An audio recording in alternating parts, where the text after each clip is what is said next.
네, 전국 상황 자세히 짚어보겠습니다. 최수영 시사평론가, 차재원 부산가톨릭대 특임교수와 함께하겠습니다. 어서 오십시오. 안녕하세요. 네. 자, 오늘부터 공식 선거운동이 시작됩니다. 어제 국민의힘 김문수 후보가 마지막으로 등록을 하면서 모두 7명이 후보가 된 거죠? 네, 그렇습니다. 이제 이번에 보면은 정당은 이제 그 원내 정당은 세 곳, 그다음에 원외는 이제 2곳, 그다음에 네. 이제 무소속 2명에서 총 7명이 됐는데 결국에는 이제 더불어민주당 이재명 후보, 국민의힘 김문수 후보, 결국 그다음 개혁신당 이준석 후보 이 3당 원내 3당의 이제 각축전이 결국은 이제 관심을 끌 텐데요. 네. 결국 이번 대선의 가장 큰 그 아마 주요 흐름은 이재명 후보의 대세론이 계속 먹힐 것인가와 그다음에 이제 김문수 후보가 국민의힘 후보로 이제 선정이 됐기 때문에 김 후보를 중심으로 한 보수 진영이 1대1 구도를 과연 이룰 수 있을지 빅텐트 여부도 관심이 끌고 있고요. 네. 정말 또 하나 관심이 있다면은 만일 여기에 이준석 의원이 독자 완주를 할 것인가 아니면은 그러니까 이른바 범보수 진영의 단일 대화에 또 동참할 것인가, 이 부분은 나중에 이제 그 25일 이제 투표 직전에, 그러니까 말하자면 사전 투표 직전에 그 일종의 여론 지형을 가늠할 수 있는 그런 중요한 지표가 될 것 같아서 네. 그 한 3가지 포인트가 이번 대선의 주요 관전 지점이 아닌가 그런 생각이 듭니다. 네. 김문수 후보랑 이준석 후보는 이미 새벽부터 일정을 시작을 했더라고요. 각 후보별로 첫 유세 장소가 좀 의미가 있는 것 같은데 어떻게 보고 계세요? 그렇죠. 뭐 이재명 후보가 이번에 강화문에서 오늘 첫 운동을 시작했는데요. 네. 강화문은 윤석열 정권의 비상경에 따른 탄핵 국면에서 민주당이 내란을 극복하겠다, 그런 상징적인 하나의 집회의 장소였잖아요. 그렇기 네. 때문에 이번 선거에 가장 제일 큰 아젠다는 아무래도 내란 극복, 그런 내란 세력에 대한 척결이라는 부분을 분명히 보여주면서 이번 선거를 통해서 민주당이 이야기하고 있는 빛의 혁명을 완성하겠다는 그런 의미를 담은 것 같고요. 네. 그리고 김문수 후보 같은 경우는 지금 서울 가락동 시장을 찾았는데요. 오늘 여기서 낮은 곳에서 승김의 모습을 보이겠다는 이야기를 했는데, 아무래도 서민 경제가 상당히 어려운 만큼 네. 이런 부분들에 대한 좀 이렇게 강조점을 이렇게 두는 그러한 일종 행보인 것 같고요. 그리고 이준석 개혁신당 후보는 전남 여수 산업단지를 방문했는데요.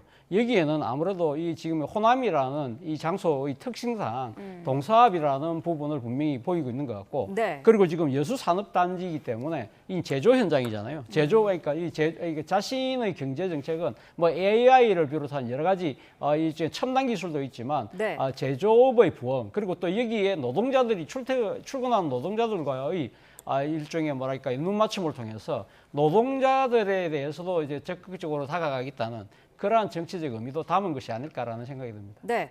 민주당 이재명 후보 같은 경우에는 경청 투어를 통해서 이미 유권자들과 만났었는데 공식 선거 운동 기간에는 어떤 부분들을 좀 더 공략을 할까요? 아무래도 앞서도 말씀드린 대로 제1의 아젠다는 내란 극복이잖아요. 네. 그렇기 때문에 내란 극복을 하겠다는 부분을 분명히 이야기할 것이고, 그렇지만 내란 극복이라는 부분이 너무 지나치게 강조될 경우에는 뭐 사정 정국이라든지 정치 보복 뭐 이런 부분도 있기 때문에 네. 아울러서 국민 통합이라는 부분도 저는 강하게 이야기할 가능성이 높다. 그렇기 때문에 안정적인 국정 운영을 위해서라도 여러분들이 우리 이재명 후보를 압도적으로 당선시켜달라. 그 부분을 분명히 이야기할 거고요. 그리고 또 하나는 먹사니즘에서 이제는 잘사니즘이라는 이야기를 하고 있잖아요. 아무래도 먹고 사는 문제, 요 3가지 포인트에 아마 역점을 두지 않을까라는 생각이 듭니다. 네.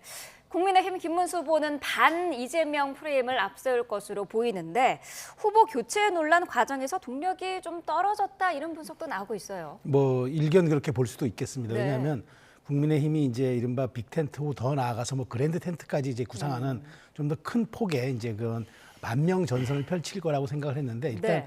이 후보가 뭐 밤사이에도 한두 번씩 뒤집히는 이런 일들이 벌어짐으로써 네. 사실상 이게 좁은 스몰 텐트로 결국 격하고 말았다, 이런 이제 분석은 일견타당하긴 합니다. 그렇지만 선거는 구도 싸움입니다. 특히나 대선은 이슈 구도 인물에서도 결국 구도가 중요하게 작용하는 그런 선거이기 때문에 저는 기본적으로 이제 그 이재명 반 이재명이라는 이제 이런 전선에 동참할 수 있는 그런 여지에 있는 분들은 많이 있습니다. 그러나 굳이 사람보다도 이제 이재명 후보의 말하자면 입법 독주, 나중에 이제 이제 말하자면은 입법 행정에 대한 사법까지 가지게 될 이럴 경우를 두려워하는 일부 중도라든가 그다음에 네. 보수층의 표심이 결국에는 지금은 방관자적 모습을 보이고 있지만 결국은 투표율이 가까워갈수록 선택을 할 수밖에 없기 때문에 그런 분들을 잘 끌어들인다면은 저는 어쨌든 지금 같은 지지율보다는 조금 더 좀 따라잡는 지지율 나올 수 있을 것이다.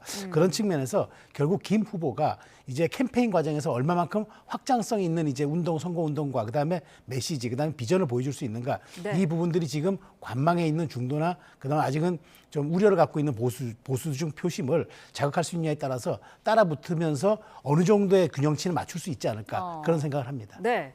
범보수 진영의 빅텐트가 김문수 후보에게는 가장 큰 과제인데 이낙연 상임고문이 대선 불출마를 선언을 하고요. 다른 후보도 지원하지 않겠다 이렇게 선언하지 않았습니까? 예, 뭐 그렇기 때문에 사실 뭐 빅텐트라는 부분은 일단 제일 첫 번째 출발점이 한덕수 후보와의 단일화인데 그거 네. 자체가 무산됐기 때문에 이제는 뭐 빅텐트라는 뭐 이야기는 할 수 있겠습니다만 거기에 대한 뭐랄까요 정치적 상징성도 많이 퇴색이 됐고 네. 정치적 효과도 상당히 이제는 줄어들었다. 그럼에도 불구하고 하나 남아 있는 마지막 하나의 그 뭐랄까요 그 빅텐트에 준하는 나름대로 이 판을 흔들 수 있는 하나의 그 정치적인 모멘텀은 그대로 있다. 그것이 바로 개혁신당의 이준석 후보와의 이 원샷인데요. 네. 과연 문제는 이 원샷을 이 김문수 후보가 원한다고 하더라도 상대인 이준석 후보가 홍원하는 이 부분인데 네. 이준석 후보가 지금 내걸고 있는 조건은 그거잖아요. 안 한다고 하지만 그러나 계엄과 탄핵에 대한 입장을 만약에 바뀐다고 한다면 한 번쯤은 고려할 수 있다는 부분인데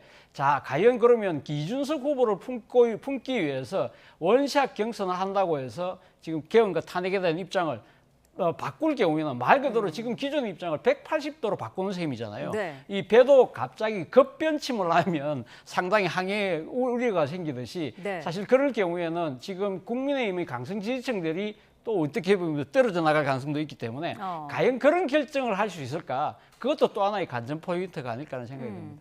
개혁신당 이준석 후보 같은 경우에는 국민의힘 후보 교체 논란 과정에서 오히려 그런 당내 어수선한 사이에 조금 뭐랄까요 존재감이랄까요 네. 굉장히 커진 상태 아닙니까? 지금 이제 뭐 이른바 본인이 삼자 구도에서도 완주해서 이겼다는 이른바 동탄 모델도 얘기하지만 네. 제가 보기에 이준석 후보의 머릿속에는 일종의 지난 총선의 지민 비조가 머릿속에 있을 겁니다. 그러니까 민주당에 지지를 했지만 민주당을 이탈하는 지지층이 투표장에 안 가긴 뭐하니까 결국 이제 비슷한 유인 이제 조국혁신당을 지지하면서 지역구는 민주당이 많이 가져갔어도 결국 이제 비례는 조국혁신당이 두 자릿수까지 가져갔던 그런 모델을 아마 염두에 둘 겁니다. 지금 네. 그러니까 이준석 후보 입장에서는 지금 보수의 적장자라는 얘기를 하면서 보수층에서 빠져나오는 이탈하는 지지층을 내가 막아내는 방파제 역할을 하겠다. 네. 그 얘기를 하는 것 같아요. 그런데 지금은 그런 수혜자가 분명히 이제 수혜자로서 분명한 존재를 하는 건 맞는 것 같습니다. 지금 수치상으로도 그렇고 여러 가지 당원 입당이라든가 이런 추세를 보았을 때 이준석 후보가 수혜자인 건 분명한데 네. 과연 이 추세가 그럼 3주를 갈 수 있을 것인가? 왜냐하면 제가 아까 말씀드린 대로 선거는 보수 대 진영의 보수 대 진보의 구도 싸움으로 진행될 가능성이 높기 때문에 네. 역대 제3지대 후보가 완주하면서 유의미한 득표를 한 적이 그렇게 많지 않아서 이준석 후보가 지금은 존재감을 보이는 건 맞는데 네. 끝까지 이 지지율이 두 자릿수까지 간다라는 그런 확신이 있다면 저는 완주할 걸로 보이지만 아까 차 교수님 말씀하신 대로 김 후보가 적절한 어떤 그 자신의 어떤 정체성과 아이덴티티의 당의 그런 노선에 대한 약간 변경과 변화와 그 다음에 지금 이제 그 말하자면 이준석 후보에 대한 지지율이 두 자릿수에 못 가고 한 자릿수에서 계속 답보될 경우 대선 보존 비용 문제도 있고 등등 네. 이런 것들을 고려한다면은 한 번쯤은 본인도 다시 한번 빅텐트에 한번 합류할 가능성이 있다. 그런 측면에서 아마 김문수 후보가 김용태 의원을 비대위원장으로 지명한 것이 아닌가. 혹시라도 있을 수 있는 이런 단일화를 좀 염두에 두고 네. 가장 젊은 김용태 의원을 비대위원장에 배치함으로써 그 가능성을 살린 그런 포석이 아닌가 그런 생각이 듭니다. 그 두 사람이 뭐 나이대도 비슷하고 네, 좀 같이 함께 친하다고 했었죠. 해요. 네. 천하 용인 중에 한 사람이었죠. 네, 그렇습니다. 과거에. 자, 주말 사이에 후보 교체 논란으로 그야말로 혼돈의 상황이었던 국민의힘 여진이 이어지고 있는데요. 당 상황도 좀 짚어보도록 하겠습니다. 일단 권영세 전 비대위원장 후임으로 말씀하신 대로 이제 김용태 의원이 내정이 됐는데 당내 최연소 의원이에요. 예, 그렇죠. 그렇기 때문에 상당히 당의 간판인 비대위원장을 맡겠다는 부분은 상당히 파격이라고 할 수 있습니다. 네. 그런데 이런 파격을 지금 안 할 수 없는 그런 상황까지 내몰렸잖아요. 사실 지난 10일 날 새벽에 벌어졌던 국민의힘에서의 후보 교체는 누가 봐도 이 당내 주류 세력이라고는 친윤과 또 그 뒤의 배후 세력으로 지금 거론되고 있는 네. 윤석열 전 대통령에 의한 구테타라는 이야기가 나오거든요. 이것이야말로 전형적인 구태의 모습이잖아요. 그렇다고 한다면 이러한 이 구태의 이미지를 한꺼번에 한 방에 보내니까 이거 일종의 뒤집을 수 있는 것은 역시 신선미. 그렇다고 한다면 아무래도 그러니까 신선하고 뭔가 조금 깜짝 놀랄 만한 카드로서는 김용태 의원이 적합하다는 생각을 했을 것 같고요. 그리고 또 상대적으로 지금 김문수 후보가 다른 후보들에 비해서 고령이잖아요. 그렇기 네. 때문에 국민의힘의 그래도 이 지금 간판은 김문수 후보이긴 하지만 그러나 앞으로 지금 차세대는 확실하게 우리가 세대 교체를 한다. 그런 의미도 있는 것 같고 또 하나는 이번 이 후보 교체 논란 과정에서 비대위에서 유일하게 김문수 후보의 교체가 안 된다고 이야기했던 그 비대위원이 김용태 비대위원장이었어요. 그렇기 때문에 김문수 후보가 그런 이 자신을 도와줬다 그런 의미보다는 상식적인 인물이다. 네. 상식적인 인물을 내세운다는 의미가 있고 마지막으로 앞서 잠깐 언급했습니다만 이준석 개혁신당과의 뭔가 연대를 위한 하나의 가교 역할로 가장 적합한 인물이라고 판단한 것 같습니다. 네. 당내 주류인 친윤계에 속하지 않는 인물인데 그래서 친윤계와 비친윤계 사이에 좀 다리 역할을 할 수 있지 않느냐 이런 분석도 있더라고요. 네, 단순한 근데 다리 역할도 넘어서 사실 뭐 김용태 의원이 초선이긴 하지만 네. 지금 뭐 2000년대 초반부터 비대위 합류라든가 이런 걸 통해서 정치력도 쌓아왔고 존재감도 보여왔기 때문에 네. 뭐 충분히 뭐 가교 역할도 하겠지만 저는 오히려 방점이 그 가교 역할보다는 변화에 찍혀 있을 거라고 봐요. 제가 오늘 저 보도를 하나 봤더니까 김문수 후보가 김용태 의원이 후보의 그 정체성이라든가 후보의 방향과 다른 변화와 강도 높은 쇄신을 내가 할 수도 있겠는데 괜찮겠냐라고 얘기했을 때 전권을 맡기겠다. 어떤 네. 변화라도 수용하겠다. 대선 기간이라는 거는 오히려 그런 것들을 할 수 있는 기간이고 그런 변화를 국민에게 보여줘야 한다. 이렇게 화답을 했다고 하더라고요. 만일 그렇다면은 김문수 후보가 하지 못할 강도 높은 쇄신과 당의 혁신 방향들을 비대위원장 입으로 할 수가 있겠고 결국 당의 후보는 당의 깃발이긴 하지만 그 당의 자산이기도 분명하거든요. 네. 그런 측면에서 당을 이끄는 비대위원장이 얘기하는 방향도 충분하게 국민의 힘이 앞으로 쇄신하고 나아가겠다 이런 것들을 국민에게 소구할 수 있는 아주 중요한 지점이기 때문에 그런 걸 감안한다면은 후보는 민생 현장을 훑고 그다음 당은 국힘이 앞으로 나가야 할 방향을 보임으로써 일종의 그러한 투트랙 전략을 통해서 이른바 김문수 후보가 강성 지지층에만 소구하는 것이다라는 그런 비판도 불식시킬 수 있고 네. 또 나아가 아까 말씀드린 대로 반명 빅텐트를 넘어서 또 조금 더 새로운 정치 세력들과 함께 규합하는 그런 어떤 신호로도 될 수가 있기 때문에 네. 저는 김용태 위원장이 향후 보일 행보에도 주목할 필요가 있다 이런 생각이 듭니다. 네. 김문수 후보는 한덕수 전 총리에게 선대위원장 자리를 먼저 제안을 했었는데 적절한지 논의해보겠다 이런 답변을 들은 상태죠. 예, 일단 뭐 한덕수 후보 입장에서는 사실 뭐 지금 김문수 후보가 손을 내민다고 하더라도 그 손을 덥석 잡기에는 상당히 조금 이 좀 상황이 좀 묘한 상황이잖아요. 네. 그러니까 본인의 느닷없는 등판으로 인해서 상당히 지금 그 혼란을 초래했던 측면이 분명히 있거든요. 이 사태에 대한 나름대로의 정치적 책임을 져야 된다는 것이 사실은 그러니까 일종의 뭐랄까 회피할 수 있는 하나의 핑계일 수 있는 것이고 또 하나는 이 아마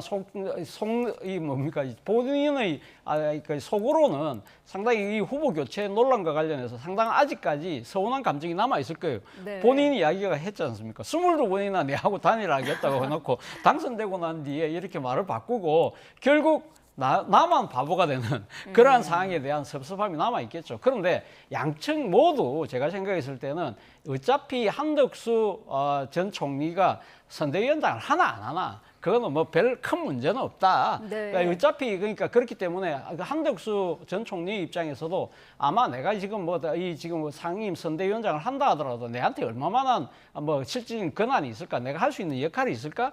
결국 간판에 불과한 거 아닐까? 그런 부분들 때문에라도 상당히 본인이 적극적으로 나서기는 조금 쉽지 않은 그런 상황인 것 같습니다. 네. 당내에서는 권성동 원내대표 교체론도 여전한데 김문수 후보가 현 체제를 유지하기로 했어요. 어떤 이유였을까요? 일단 미봉책인 것 같습니다. 지금 또 원내 대표를 교체하게 되면은 지명을 할 수는 없어요. 다시 의원총회를 열어서 선거를 해야 합니다. 네. 아니 지금 한시도 촉박하고 지금 지방 다니기도 바쁘고 지금 당에 그 지금 갈라진 이 내용을 수습하기도 바쁜데 다시 선거를 하게 되면 의원들이 또 분산되잖아요. 누구를 또 해야 되겠다. 그렇다 보니까 아마 3주만 그냥 대행체 그냥 이 체제로 가자라고 하는 것 같아요. 근데 저는 이번 대선이 끝나면 어떤 식으로든 권성동 원내대표에 대한 책임론이 나올 거로 봅니다. 왜냐하면 정치라는 거는 책임을 지는 행위입니다. 그렇기 때문에 정치에서 책임지는 걸 빼고 나고 책임을 묻지 않게 되면은 권한을 누리는 것과 군림하는 것만 남게 됩니다. 거기다 명확한 책임을 부여하고 그래서 우리가 선거를 하는 거 아니겠습니까? 네. 그런 측면에서 어쨌든 이 당이 굉장히 위험한 상황까지 몰아갔던 이른바 두 분의 지도부에 대한 책임은 당연히 저는 물을 거로 보고요. 다만 선거 결과에 따라서 조금 기류는 달라질 수 있겠다. 이긴다면은 다시 봉합이 되겠지만 졌을 때 어떤 표차로 지느냐에 따라서 이 부분은 단순한 경질과 교체를 넘어서 당의 재편이라는 또 하나의 그 숙제를 안고 가기 때문에 이 점이 이제 앞으로 좀 관건이 될 것 같아 그런 생각이 듭니다. 네. 당의 후보가 확정이 되자 윤석열 전 대통령이 메시지를 냈습니다. 김문수 후보 지지를 선언하면서 단결을 주문했는데 국민의힘 안에서도 출당 얘기도 계속 나오고 있고요. 중도 확장을 막는 악재다. 이렇게 좀 비판과 우려의 목소리가 나오고 있다고 해요. 그렇습니다. 원래 성공한 정부, 성공한 대통령도 차기 정부를 뽑는 선거가 오면은 나를 밟고 가라고 얘기하는데 이번은 대통령 파면으로 인한 조기 선거입니다. 그런데 자꾸 윤 전 대통령이 여론에 등장하거나 혹은 정치 전면에 나서는 이런 모습들은 저는 대단히 부적절하고 그다음에 제어해야 된다고 봅니다. 네. 특히나 어제 같은 경우는 짧은 덕담 한마디면 될 걸 그랬습니다. 근데 여기에 과도한 의미를 부여하고 더더군다나 전직 대통령으로서 이번 선거에 대한 구도 싸움에 의미를 부여한다. 이런 것들은 굉장히 전 적절하지 못한 행위들이거든요. 네. 그러다 보니까 당에서 출당 얘기까지 나오는데 아마 인위적인 출당은 없을 거라도 저는 최소한 대통령이 그 정말 탈당에 버금가는 그런 자제와 그런 어떤 본인의 그러니까 말하자면 칩거를 통해서 오히려 당에 부담을 주지 말아야 한다. 어쨌든 지금은 김문수 후보 입장에서 선거를 확장해서 치를 수 있는 선거라는 논리가 간단합니다. 넓히면은 이기는 게임이고 좁히면은 지는 게임입니다. 근데 자꾸 좁히는 게임으로 가게끔 전직 대통령이 영향력을 행사해서야 되겠습니까? 그런 측면에서 이런 부분들은 아마 당이 잘 관리하지 않을까 그런 생각이 듭니다. 네. 민주당이 김문수 후보에게 윤 전 대통령의 당적을 박탈하고 재구속해야 한다면서 후보의 생각을 공식적으로 묻지 않았습니까? 네, 근데 민주당에서 요구하기 전에 이전에 당내에서 먼저 이야기가 쏟아져 나왔잖아요. 앞서 말씀하신 것처럼 윤석열 전 대통령이 이 메시지를 내니까 당장 한동훈 후보가 지금 윤석열 전 대통령의 관계를 공식적으로 지금 제기하고 있는 상황이거든요. 한동훈 후보뿐만 아니라 아마 당내에서도 여러 가지 목소리들이 지금 분출할 수밖에 없는 상황인데 이번에 지금 당의 간판을 지금 김용태 의원으로 지금 내세웠잖아요. 네. 그렇다고 한다면 김용태 비대위원장을 중심으로 해서 이제 당의 노선에 대한 재정비, 새로운 일종의 보수 혁신을 위한 일종의 준비가 시작돼야 된다. 그리고 이런 모습들을 선거 기간 중에 보여야 된다는 목소리가 저는 자연스럽게 분출할 수밖에 없을 거라는 생각이 듭니다. 그리고 지난 10일 날 일어났던 새벽의 소동에 대해서 결국 당원들이 집단지성을 발휘해서 현명하게 판단을 했잖아요. 이 현명함의 판단 속에서는 상식의 복원이라는 내용이 저는 담겨 있다는 생각이 들거든요. 네. 그렇다고 한다면 이런 부분들을 김문수 후보가 적극적으로 받아들일 필요가 있고 이와 관련해서 이번에 부재졌던 사태에 대한 그 정치적 책임을 사실은 가장 많은 정치적 책임을 지고 있는 친윤들이 어떤 식으로는 행동을 해야 된다. 제가 네. 생각했을 때는 친윤들이 먼저 나서서 일종의 패족 선언을 하고요. 이번 이 대선에서는 자기들은 백의종군 하겠다는 이 이야기까지 할 필요가 있다. 그래야만 앞서 말씀하신 것처럼 선거를 위해서는 진영을 넓혀야 된다고 그랬는데 그래야만 중도 외연 확장이 가능하지 않을까라는 생각이 듭니다. 이재명 후보도 김문수 후보가 가장 먼저 해야 할 일은 윤 전 대통령 내란 행위에 대한 석고대죄다라고 언급을 했습니다. 공직선거 운동 기간 동안 이 부분을 계속해서 좀 부각을 시킬 것 같은데요. 그렇죠. 지금 이재명 후보 입장에서는 선거 캠페인을 김문수 후보가 됐기 때문에 그렇게 넓게 할 필요도 없습니다. 네. 내란 세력 심판이라는 딱 6글자 하나면 충분할 것 같은데 이재명 후보 입장에서는 이 얘기를 분명히 하면서 그다음에 이 부분을 공격해놓고 내란 프레임을 짜놓은 다음에 본인은 계속 통합과 실용의 행보를 나가겠죠. 그런데 근데 네. 김문수 후보가 저는 그래서 이 부분에 대해서 우리가 그래요. 그 어떤 질문에 자꾸 본인이 원하는 답을 하려고 그러면 그 페이스에 말리는 겁니다. 자기 주도대로 선거판을 끌고 가려면은 선제적인 먼저 처리를 하는 게 필요하다. 그래서 저는 선제 공격을 한 다음에 김문수 후보가 주도할 수 있는 쪽으로 다시 운동장을 넓혀 나가야지 이재명 후보가 묻는 질문에 답을 하는 형식으로 가면 안 되는 거거든요. 네. 선거는 선거에서 가장 그 어리석은 행위가 남이 묻는 질문에 정직하게 답하는 겁니다. 그렇기 때문에 자기 중심으로 구도 싸움을 해야 되는 거거든요. 네. 그런 측면에서 내란 세력이라는 점에 대해서는 아예 그 김문수 후보가 먼저 선제적으로 아마 정리를 좀 하고 나갈 필요가 있겠다. 그래야만 김문수 후보가 얘기하는 일종의 청빈한 후보 대 그다음에 뭐 지금 재판받고 있는 후보,